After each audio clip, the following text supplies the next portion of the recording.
On behalf of ABC Travel and Quiz, I would like to welcome all of you to Kuching Sarawak, Malaysia. Alright, let me introduce myself and our other tour guide in charge today. My name is Amiza binti Alfandi, but you can call me Miss Mija. Hello, my name is Nur Nadira Sofia binti Saimi and you can call me Miss Sofia. Well, hi everyone, Miss Sofia is here. So right now I'm gonna brief to you about our itinerary for our 3 hours tour. So before that, just to remind you that at every destination we'll be stopping for approximately 3 minutes, which is half an hour. So first of all, on 8:30 a.m. We are gathering at the Regatta Suite Hotel lobby, which is right now, and then we will go straight to our first destination, which is the Kuching City Malls. We will be arriving at 8:35, and then we'll go after 30 minutes. We'll go to Hong San Se Temple, which we will be arriving at 9:10 a.m. So after that, we'll be going to our third destination, which is the Saint Joseph Cathedral, which will be arriving 15 minutes, around 15 minutes before 10. Next is the Lim Fah San Chinese Temple, and that will be arriving at 10:30 a.m. And then we'll go to our last destination, which is the Sri Maha Mariamman Temple, which will be arriving at 11 a.m. After our tour are finished, we'll be sending you everyone back to our hotel, which is the Regatta Suites bed. So that's all for our itinerary. Me, I would like you to meet our bus driver, Mr. Jamil. Say hi to Mr. Jamil. Hi, Mr. Jamil. Mr. Jamil is a professional bus driver, and I assure you that he will take us to our destination safe and sound. For now, I would like to inform you some of our rules and regulations. First, please remain seated until we reach our destination.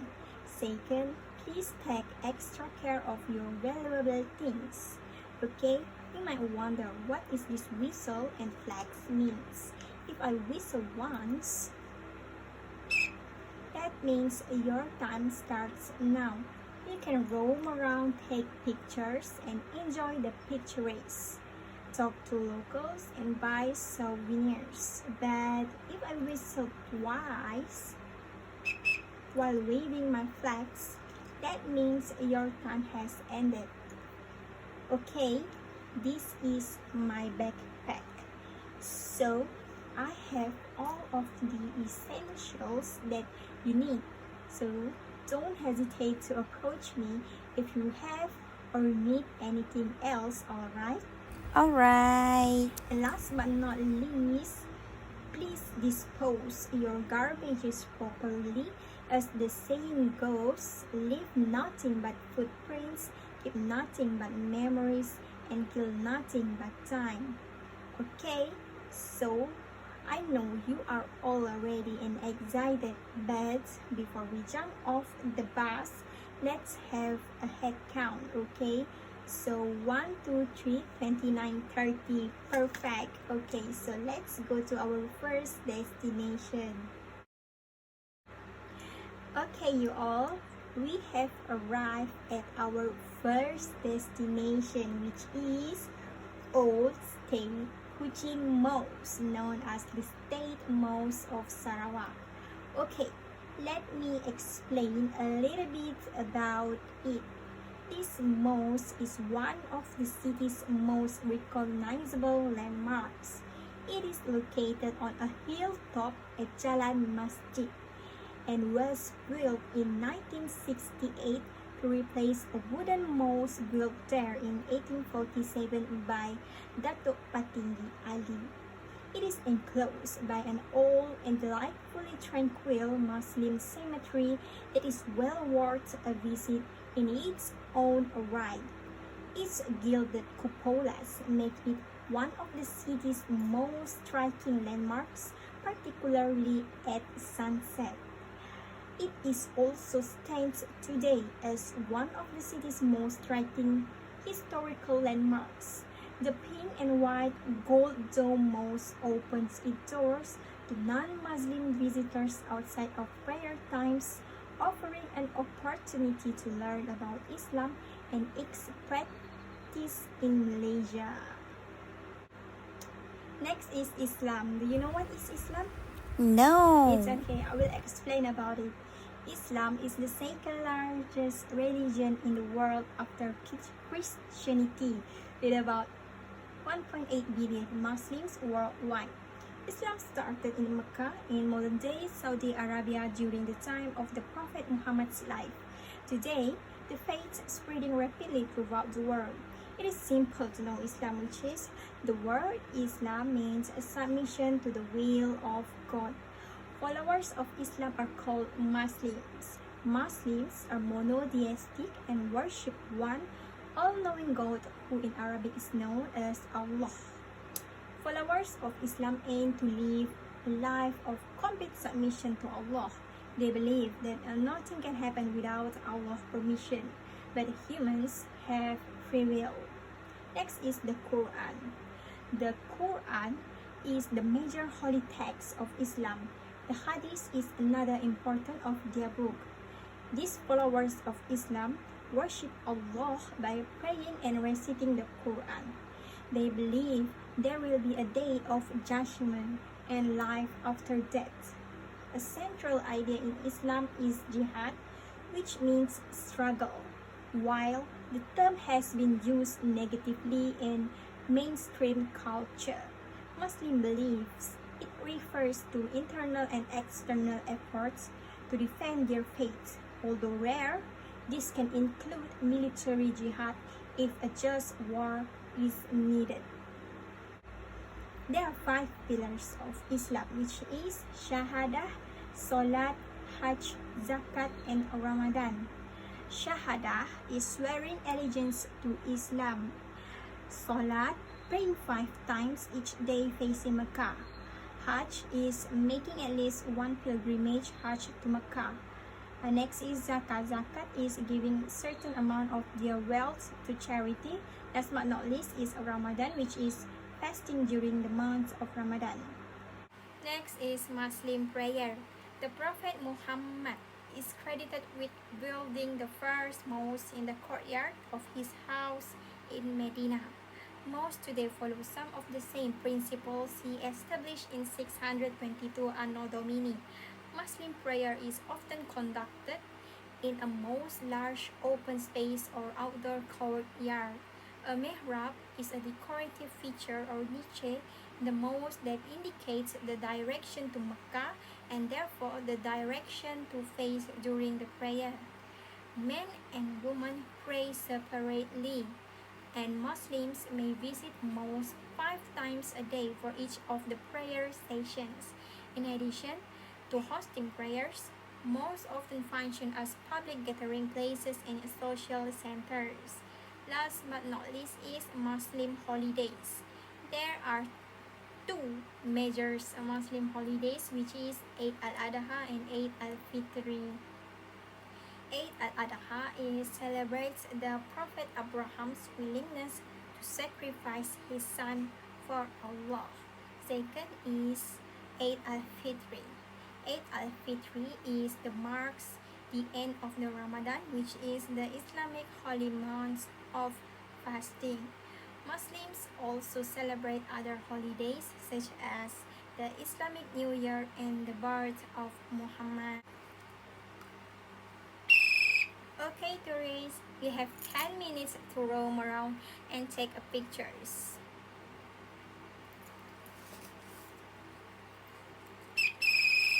Okay tourists, your time has ended. Please gather at the center and let's have a head count. 1, 2, 3, 30, perfect. Okay, let's go to our next destination. Well, so right now, everyone, we have arrived at the St. Joseph Cathedral. So, as we all know, people that comes to the cathedral are the Christianity, and Christianity makes up the largest religion in Sarawak. Sarawak is the state with the highest percentage of Christians in Malaysia and the only state with a Christian majority. Major Christian denomination in Sarawak are the Roman Catholics, Anglicans, Methodist, Borneo Evangelical Church, and Baptist. Many Sarawakian Christian are non-Malay Bumiputra, which are Iban, Bidayuh, Orang Ulu, Murid, and Melanau. Denomination of Christians in Sarawak may vary according to their race, although this isn't necessarily true. For example, most Chinese Christians are Methodists. Most Ibans and Bidayus are either Roman Catholics or Anglicans, while most Orang Ulu are Borneo Evangelical Church. Church plays an important part in shaping morality of the communities, while many Christians view the church as a religious place. Professing Christianity has led to the abolition of some previous rituals by indigenous ethnics, such as the headhunting and improper disposal of dead bodies. Since the majority of people indigenous to Sarawak are Christians, these people have adopted Christian names in English or Italian, such as Valentino Joseph. Many young indigenous Iban, Kelabit, and Bidayuh people in Sarawak will not practice the ceremonies of their ancestors, such as mirroring, the worship of Singgalang Burong, local deity, and celebration of Gawai Antu. The Bidayuhs are mainly pagans or enemies before they convert to Christianity, and they believe in ancestral worship and in the ancient spirits of nature. Due to this, they have big celebrations like the Gawai on the 1st June, which is the celebration to please the paddy spirit for a good harvest. And nowadays, since 60% of the population has converted to Christianity, the young Bidayuh generation will celebrate only Christmas as their first priority. Christians among indigenous ethnics have also embraced many Christian values such as preserving modesty and dedication to God. Christianity has gained popularity throughout Sarawak in transcending race and religion.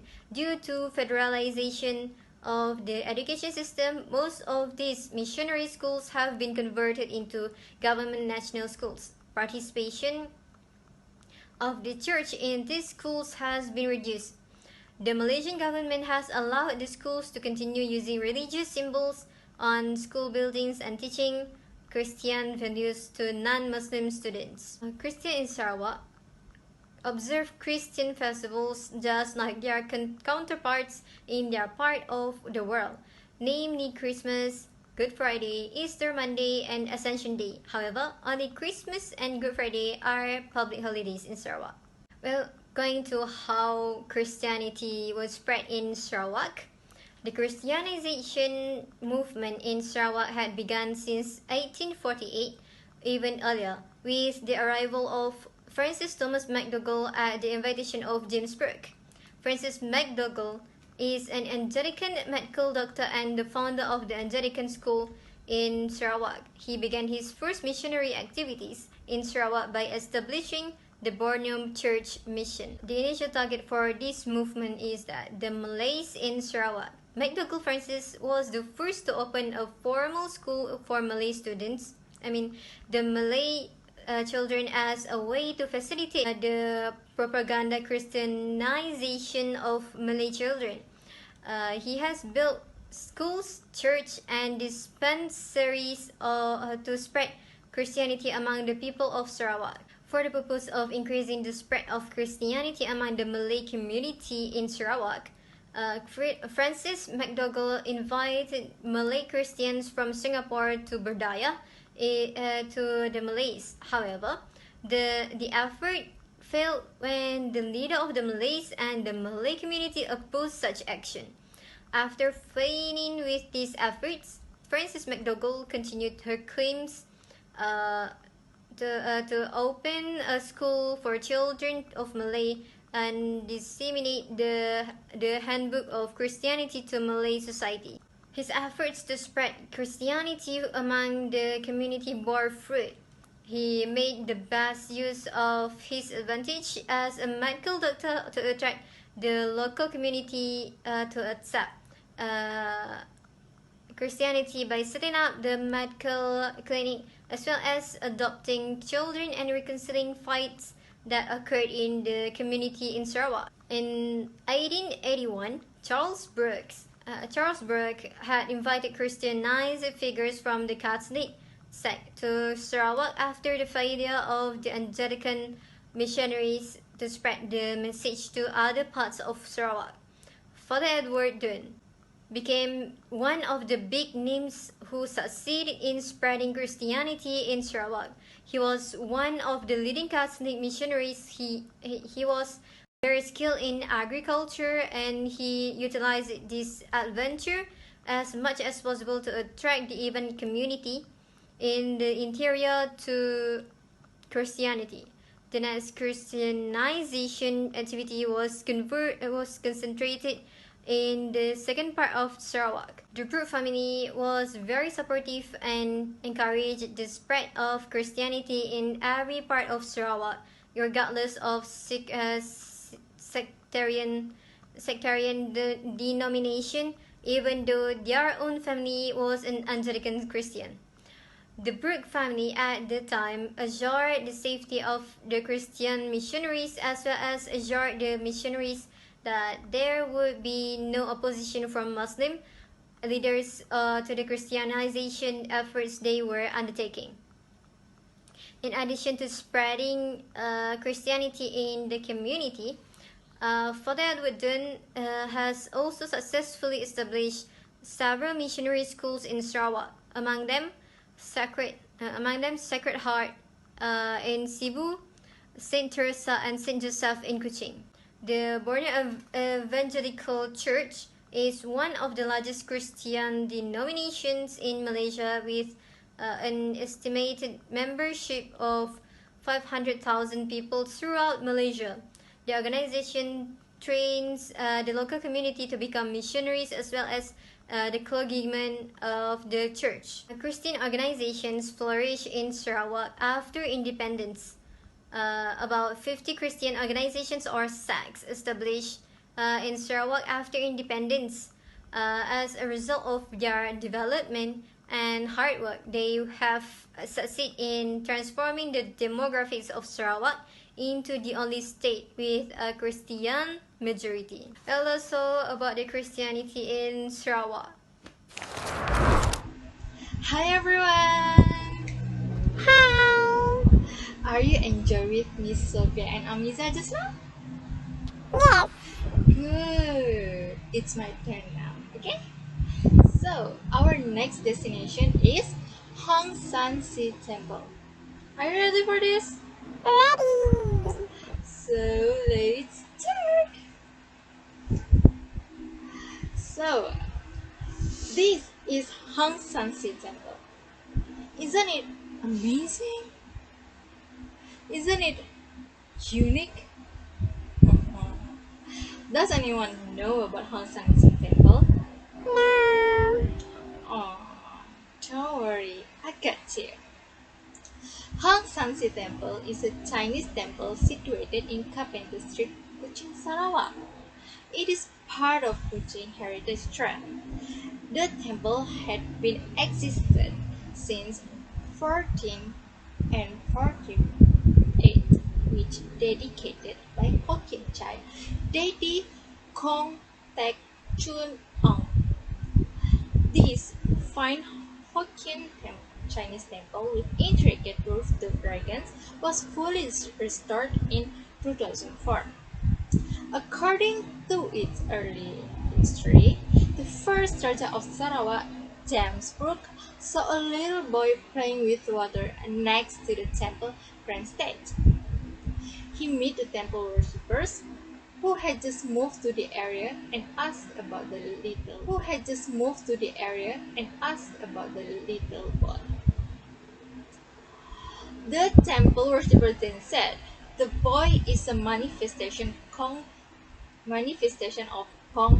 Tek Chuno, which is a boy deity," and adding that the emperors of many Chinese dynasties in China had honored the deity with the name.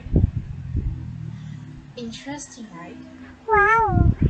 After I heard about that, James Rook was amused by the story, then instructed the temple worshippers to build a water hydrant to give respect to the deity, and wishing that the town of Kuching will be prospered in the future. Just look at the building. Impressive, right? Although relatively small and surrounded on three sides of roads, this is very colorful Chinese temple nearby to the James Brook restaurant. This temple stands out in an area with quite a few. The external color is more vibrant than the rest, as it seems to use plastic or fiberglass icons on the roof, which give it a tacky look. So amazing. So I think that's all from me for Hong San Temple. So let's move to the next destination. Hello, my name is Nurul Jannah. You can call me Miss Jannah. I will be one of your tour guide to look around at Sri Mahamariamman Temple in Kuching, Sarawak. Okay, Sri Mahamariamman is the oldest temple in Kuching, Sarawak. To go to this, you need to drive to the attraction where the Red Bridge of Matang it is. But when you reach the corner after the Malay Masjid, try to look out on your left. There will be a signboard display Mount Mike. Turn left into the village and drive straight in. When you reach the foothill, there will be a few people there asking money from you to look after your vehicle. We paid RM5 ringgit for them. On the foothill, you are lucky enough if you will discover a few species of pitcher plant. Okay, our journey to reach the top of the takes around 50 minutes. The mount is not steps, so it's very easy to walk up. On our way up, we will saw a group of youngsters from Kuching. They bring their mountain bike over to try out the terrain and their mountain bike performance, and also some devotees just finish praying and going downhill. Okay, let's go, guys. We will reach the Sri Mahamariamman temple in few minutes more. Ciao. Okay, guys, we already reached at the Sri Mahamariamman, the oldest temple in Kuching, Sarawak. Yay! Okay, guys, I will tell you a little bit more about this temple. Okay, the temple was reopened for prayers on 4 December 1970 at the residence of the Matang Hindu resident. The temple was taken over by the Hindu Temple Association in 1976. Okay, and has been administered by the association through a special Mount Matang Mariamman Temples committee since that. Okay, come here, guys. Okay, as you look at this temple, the temple has changed from the old Blian wood temple to a new. The temple has changed from the old Blian wood temple to a newly built Indian temple. It's beautiful, right? Alright. As you enter the temple, please keep. Okay. Alright. As you that okay. Alright. There one rule that you must follow as you enter the temple. You must keep your voice down and do not chit chat with your friend or others. because we must respect the religion of others that you must follow as you enter the temple.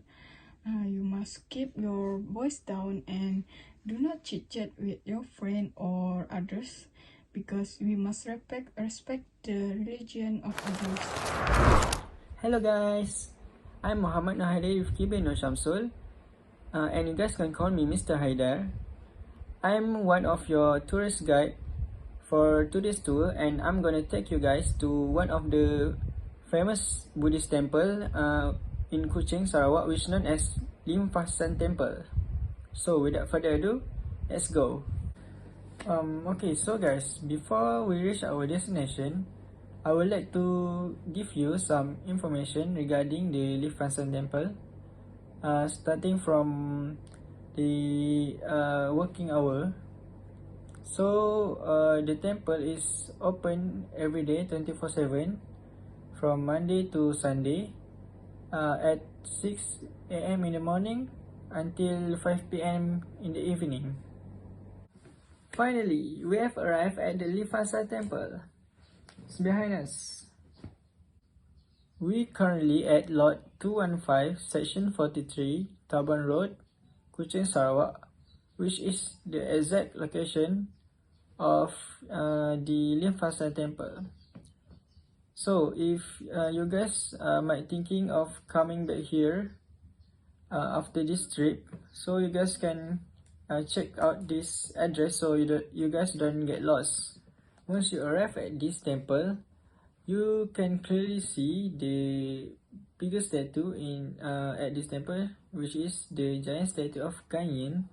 The goddess of mercy stands on the temple compound and can be seen clearly from along the road leading to this temple.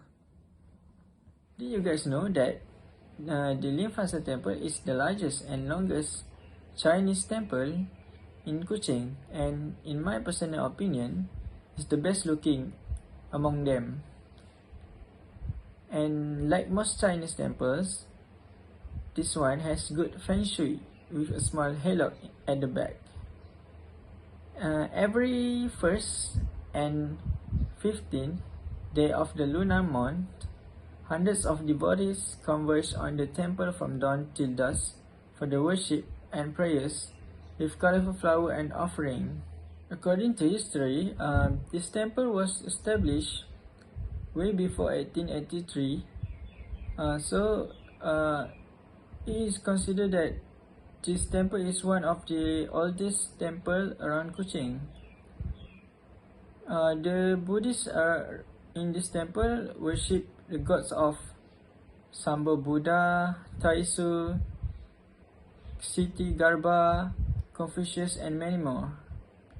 Other than Lunar New Year, they also celebrate the birthday of Guanyin Bodhisattva Kyangku on February 19, Enlightenment Day of Guanyin Bodhisattva Millennium Birthday June 19, and Avalokitesvara Bodhisattva Thousand Autumn Birthday on September 19.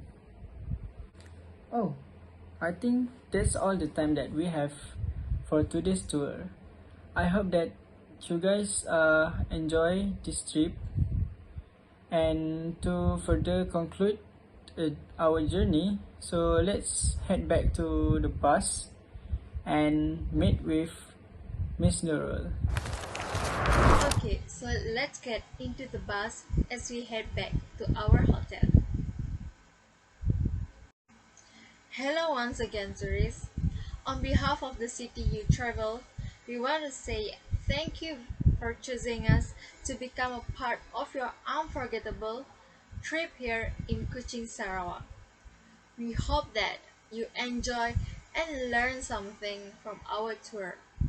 Thank you once again. May God always bless you, and we hope that you have a safe trip when you back home. Goodbye, everyone.